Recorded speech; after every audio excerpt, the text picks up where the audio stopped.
Every cocktail bar has an identity.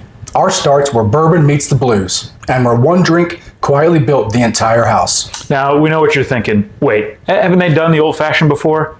And the answer is yes, about as many times as a blues man plays a G chord. But over the next 11 episodes, we're bringing you the Essential Whiskey Cocktail Series. You can't build a whiskey canon without a cornerstone.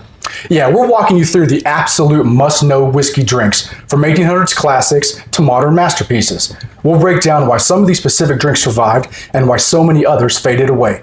And we have to start with the foundation. Because to understand where cocktails are going, you have to know where they came from.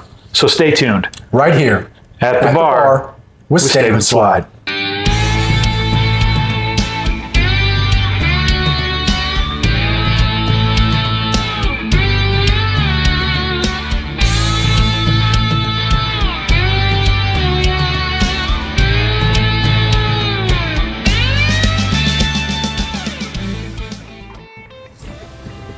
So before there were tiki bars, before the modern martini craze, drinks that require a chemistry degree and a liquid nitrogen tank, there was this simple formula: spirit, sugar, bitters, and water.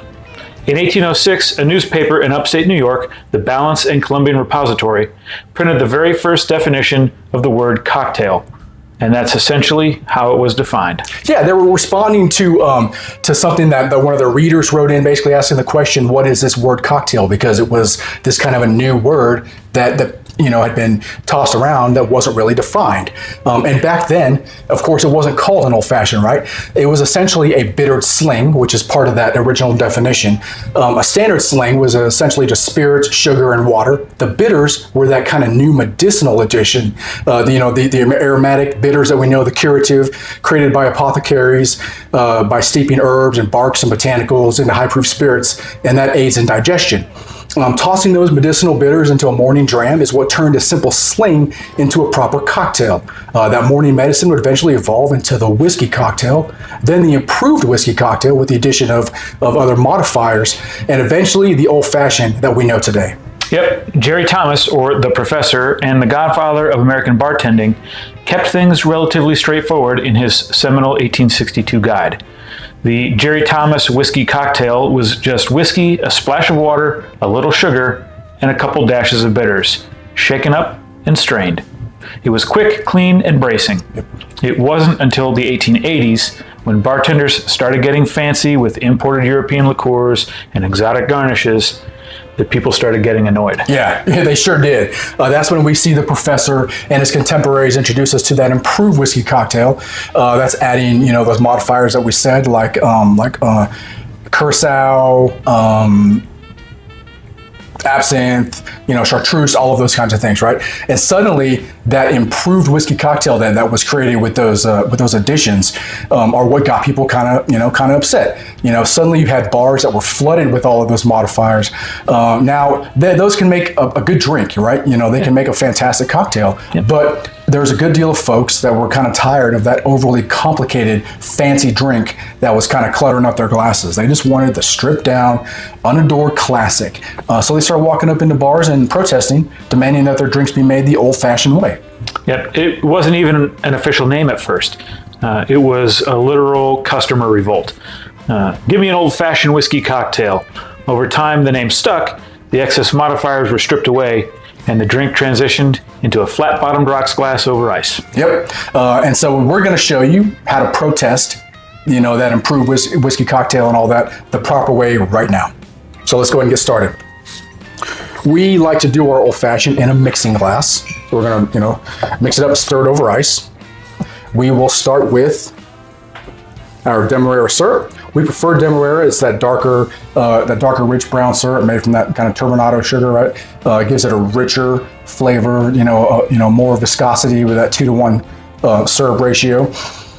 And we're gonna put about 1/4 of an ounce of that in here.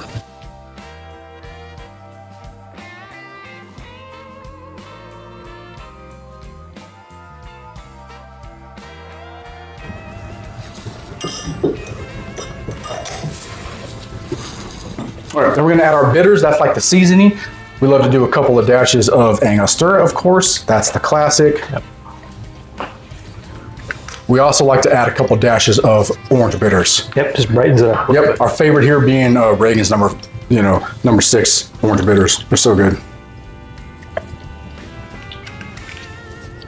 All right, now it's time for the whiskey. It's our favorite part. For this one, we're going to use a higher proof. We're using Old Grandad 114. Yeah, love it. Love Old Grandad for cocktails. And this proof point is great. The high rye content in the mash bill here is great for an old fashioned. It's great for Manhattan.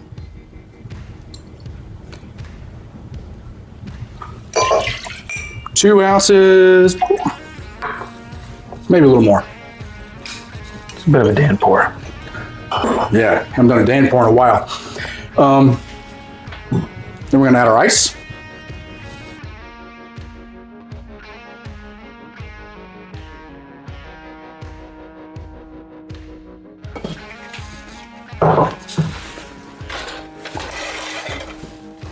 Right, so we're gonna stir this to dilute and chill.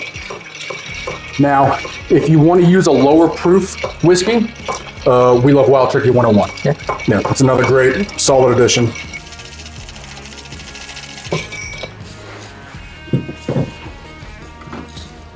All right, and then we'll grab our large ice cube. So now that it's perfectly chilled, Dan's going to strain it over a single large clear cube of ice. The large clear cube melts much slower than a standard ice, ensuring your very last sip doesn't taste like a bourbon-flavored puddle of water. For sure. And then it is time for the garnish. And that is simply a single orange peel.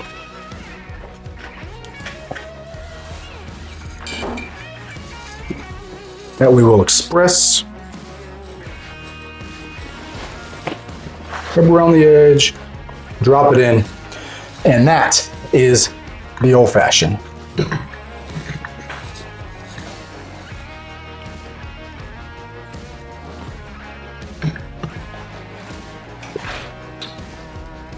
Perfect. As always. Yep, as it should be. Simple. Yeah, the sugar softens the whiskey's heat. The bitters dry out the sugar a little bit, and the spirit holds the whole room together. Yeah. But please, for the love of the craft, no muddled fruit salad. No, not at all. Amen to that. If you need a bartender reaching for a neon red cherry and a floppy bruised orange slice to mash into the bottom of your glass, please call for help. Yeah, that fruit salad method was a Prohibition era survival tactic or trick used to mask the horrific burning taste of cheap industrial rot gut whiskey that probably could have run a tractor. Yeah, and unfortunately it survived too long, right? Yeah. Yeah.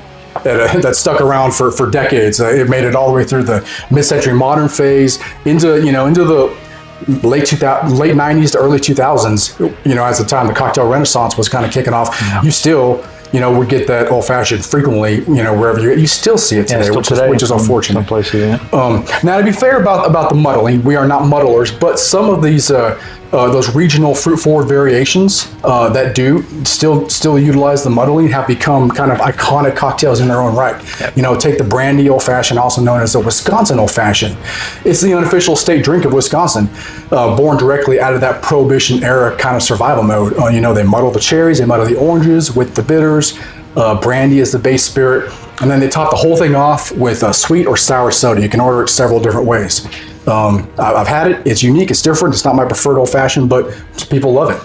It's a nostalgic, sweet, deeply regional legend, but it's a completely different beast than the classic, pre-Prohibition standard that we have here. Yeah, but because our classic 3-part template is so beautifully simple, it has also become the ultimate blank canvas for modern bartenders to experiment. Yeah, we do it all the time. We love it. Old Fashioned Week, we create, several different variations of the Old Fashioned, That's right. That we love riffing. It's the ultimate, riffable kind of cocktail, right? Yep. And we love experimenting that, but we love sticking to the classic as well. And you can argue that almost every classic spirit forward drink from the Manhattan to the Negroni kind of owes its life to this basic structure, right? But if you want to explore some of these modern classics that hew closest to the original recipe, you have to start with the legendary Benton's Old Fashioned. Yep, created by experimental cocktail pioneer Don Lee at the iconic New York City lounge PDT. Yep. The Benton's Old Fashioned single-handedly kickstarted the fat washing trend. It infuses smoky country ham fat into the bourbon, which is then frozen and strained. Combine that savory bacon-infused whiskey with a bar spoon of pure maple syrup and 2 dashes of Angostura bitters, and you have something sweet, smoky, and absolutely mind-blowing. Yeah, it's so good, and such a different, cocktail. Then you have the Oaxaca Old Fashioned, created by legendary, bartender Phil Ward at Death and Company. This is a drink that practically put mezcal on the map, right, and really introduced that to the American palate. Yep. It splits the spirit base, 1.5 ounces of tequila, 1/2 ounce of that smoky mezcal, and then it's sweetened with agave nectar and then dashed with Angostura. Our Oaxaca Old Fashioned, we love to use mole bitters and smoky salt, saline bitters as well. That's our version of it. But the Oaxaca Old Fashioned proves that the Old Fashioned template works, and it works beautifully even without a drop of whiskey. Yeah, absolutely. The first time I had a Oaxaca Old Fashioned was when you made me one, and it was really good. If you want to lean into pure Southern decadence, you could try a brown butter Old Fashioned, which uses brown sugar syrup and bourbon washed with nutty toasted brown butter. Or if you're a rum fan, like Bob, Yep. A rum Old Fashioned swapped with dark aged rum and accented with a splash of allspice dram or chocolate bitters is a revelation of molasses and baking spice. Yeah, those are so good. We've experimented with different rum Old Fashions. We've come up with a couple pretty unique versions of our own that we had a lot of fun doing. That, combining the rum and the bourbon, made some fantastic drinks.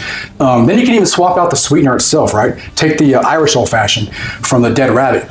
That replaces the simple syrup, the sugar syrup, with herbal honeyed Benedictine liqueur.